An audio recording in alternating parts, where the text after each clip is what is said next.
මම අද ඔයාලට කියලා දෙන්න යන්නේ කෝණ නිර්මාණය කරගන්නේ කොහොමද කියලා. අපි බලමු ඉස්සෙල්ලාම මේ අංශක 60 කෝණයක් නිර්මාණය කරගන්නේ කොහොමද කියලා.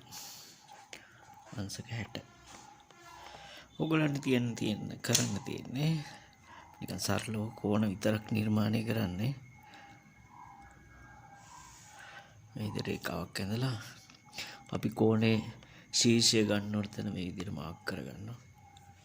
මාක් කරගෙන අංශක 60 කෝණය නිර්මාණය කරගන්න. මොකද කරන්නේ අපි?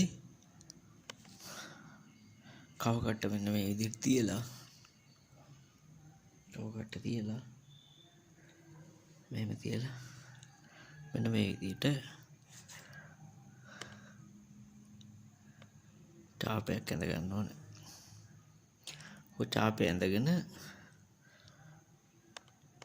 කව කට්ටේ සයිස් එක වෙනස් කරන්නේ නැතුව මෙන්න මෙතන තියලා එක වාරයක් කප්පුවාම අංශක 60ට අදාළ වෙන ප්‍රමාණය නම් මෙතන තියලා තමයි මාක් කරන්න ඕනේ.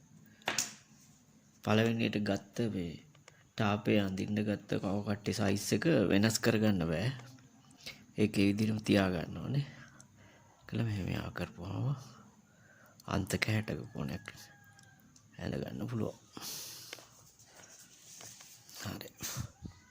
ඊළඟට බලමු අපි අංශක 120 කෝණයක් කොහොමද නිර්මාණය කරගන්නේ. අංශක 120. මොකද කරන්නේ? අංශක 120 කියන්නේ 60ව දෙකක් ඇතගත් ටාපේ දිගේ මාක් කරන්න ඕනේ. ඔය විදිහට ඇඳගත්තා අංශක බිඳුව වෙන රේඛාව. ඊට පස්සේ එතන ශීර්ෂයෙන් තන මාක් කරගත්තා. මෙහෙම ගත්තා. මෙහෙම කවකට තියලා ටාපයක් ඇඳ ගන්නවා මේ විදිහට. ඒකට ටාපේ සයිස් එක වෙනස් කරන්න බෑ. මොකද කරන්නේ? සයිස් එක වෙනස් කරන්නේ නැතුව අපි මෙන්න මේ විදිහට එකක් මාක් කරා අංශක 60යි. දෙතරම් මාක් කරා අංශක 120යි.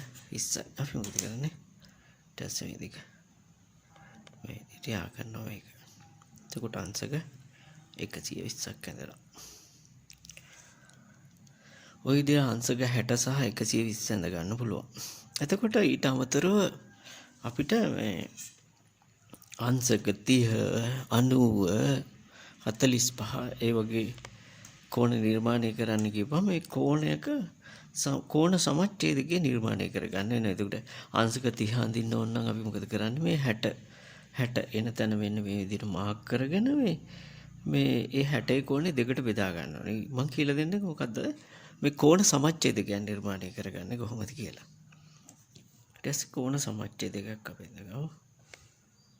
මේ විදිහට කෝණේ මේ විදිහට කෝණයක් තියෙනවා කියන්නේ. අපිට කෝණයක් දීලා තියෙනවා මේ විදිහට. අපි මොකද කරන්නේ? යන්නේ මේකේ කෝණ සමච්ඡේදක නිර්මාණය කරන්න යන්නේ. එතකොට මෙතන කව කට්ට තියලා මොකද කරන්නේ? අපි මේ විදිහට ටාපයක් මාක් කරනවා. කෝණය සම්පූර්ණයෙන් කැපිලා යන විදිහට. ඊට පස්සේ මොකද කරන්නේ? කෝණ සමච්ඡේදකය අඳින්න ඕන. මේ දෙපැත්තේ තියලා ආයෙ ඉස්සරහට ටාප දෙකක් කපා ගන්නවා වෙන විදිහට. ඔන්න ඔය දෙක කැපෙන තැන කියන්නේ හරියටම මේ කෝණේ දැන් සමාන කොටස් දෙකකට බෙදලා තියෙන්නේ. මොකද කරන්නේ ඊට පස්සේ මෙන්න මේකෙන් යා කරපුවාම ඔන්න හරියටම වෙනවා අපිට මෙන්න මේ කෝණේ මැද. එතකොට ওই විදිහට ගත්තාම අංශක 30 කෝණය අපිට මෙතන නිර්මාණය කරගන්න පුළුවන්. කොහොමද අපි නිර්මාණය කරන්නේ? අංශක 30 මේ විදිහට මාක් කරගන්නවා අපි. බිඳුවේ රේඛාව එතන මාක් කරගත්ත ශීර්ෂය නැතන ඊට පස්සේ මෙන්න මේ විදිහට කවකට තියලා පින්ද ගන්නවා මේ විදිහට ටාපය ඇඳගෙන ඊට පස්සේ මොකද කරන්නේ? ඕකේ අංශක 60 එන තැන මේ විදිහට ටාපේ සයිස් එක පළවෙනි ඇඳගත්ත ටාපේ සයිස් එක වෙනස් කරගන්න නැතුව කව කට තියා ගන්න ඕනේ. ඊට පස්සේ අංශක 60 ඉන්න තැන මාක් කරගත්තා. ඊට පස්සේ 62ට බෙදන්න මොකද කරන්නේ? ඔන්න 60 මාක් කරා. ඊට පස්සේ ආපහු මෙතන තියලා මේ පැත්තේ ඡාපයක් කපනවා. ඊට පස්සේ 60 තියලා ආයෙත් කපනවා. එතකොට ඔන්න 62ට බෙදනවා. මේක තමයි මොකද්ද? අංශක 30.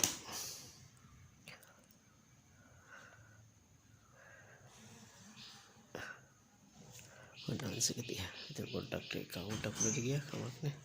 අංශක 30 හරියට මෙතන කැපෙන තැන යවන්න ඕනේ. ඊළඟට අපි බලමු අංශක 90 අඳින්නේ කොහොමද කියලා. අංශක 90 අඳින ක්‍රම ගොඩක් තියෙනවා. අපි කෝණ අඳින විදිහටම බලමුකෝ. මොකද කරන්නේ අංශක 90 අඳින්න මේ විදිහට බිඳු රේඛාවෙන් කරා ඊට මෙතන තිබ්බා. මෙතන තියලා අපි පළවෙනි ඡාපය ඉඳ ගන්නවා.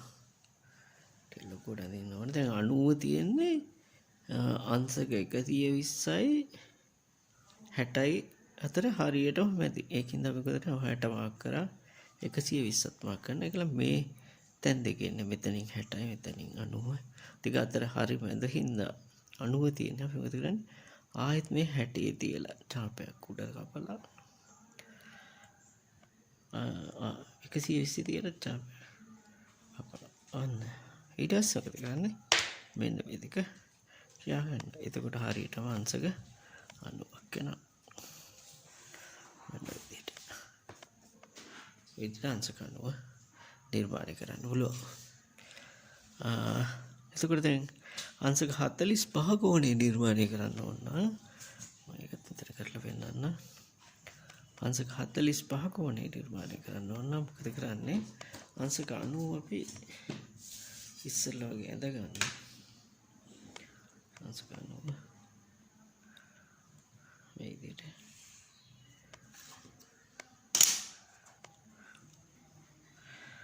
කරන්නේ මෙතන ගත්තා මේ විදිහට පෙට් පළවෙනි ඡාපය ඇඳ ගන්නවා. ඊට පස්සේ 60 මාක් කරනවා. ඊට පස්සේ 120 මාක් කරනවා. ඊට පස්සේ මේ වෙත් එක කපලා ඔය විදිහට අංශක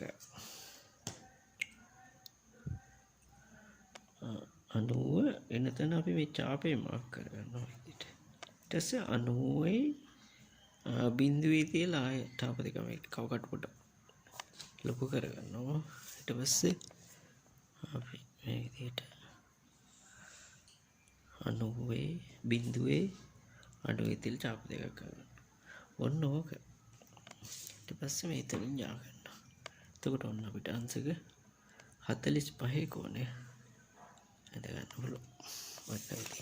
ඔන්න විදිහට නිර්මාණ වලට එන කෝණ නිර්මාණය කරගන්න පුළුවන්. සමහර වෙලාවට අංශක 105ක් එන්න පුළුවන්. ඒ වගේ වෙලාවට කරන්න තියෙන්නේ මෙතන දැන් 105 තියෙන්නේ 90යි 120යි අතර මැද හින්දා මොකද කරන්නේ අපි මෙන්න මෙතන 90 තියලා ඡාපයක් කපලා මෙතනත් 120 තියලා නැවත කපලා මෙන්න මෙතනින් අංශක ඔන්න විදිහට රේඛාව නිර්මාණය කරොත් මෙන්න මේකේ එතකොට මුල් ටික ඔක්කොම අර පරණ විදිහටම කරන්න. එතකොට 105ක් වෙනවා එතන. එතන 75 අඳින්න ඕන. මොකද කරන්නේ? 60යි 90යි තියලා අපි නැවත ඉස්සරහට මේ විදිහට මෙතන තියලා 90 ඇඳගෙන 90 වෙනි තැන මාක් කරලා විදිහට තියලා ඊටස්සේ 60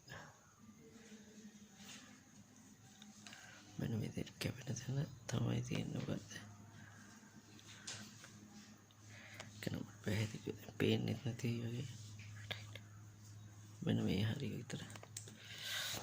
ඔන්න එතන විතර අංශක 75 පිට යන ඔන්න අංශක 75 කෝණය නිර්මාණය කරගන්න පුළුවන්.